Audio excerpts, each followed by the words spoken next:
Isang pusa ang walang awang pinaghahampas ng 2x2 sa Talisay City, Cebu. Babala po, sensitibo ang inyong mapapanood. May report si Fe Marie Dumabok ng GMA Regional TV. Sa kuha ng CCTV, habang kumakain ng pusa, bigla na lang itong pinaghahampas ng tatay ng bata.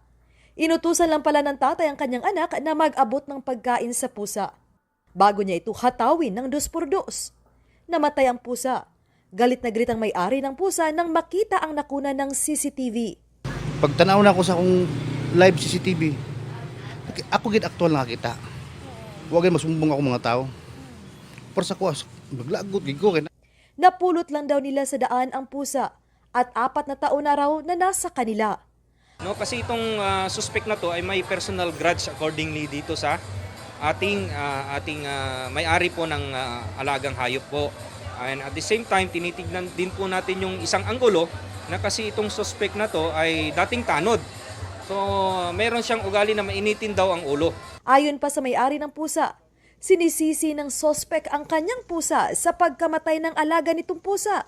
Kung nag-review na ako sa CCTV, wala man sara akong iring. Sinubukang kunan ng pahayag ang suspect pero wala ito sa kanilang bahay. Fe Marie Dumabok ng GMA Regional TV. Nagbabalita para sa GMA Integrated News. Huwag magpahuli sa mga balitang dapat ninyong malaman. Mag-subscribe sa GMA Integrated News sa YouTube.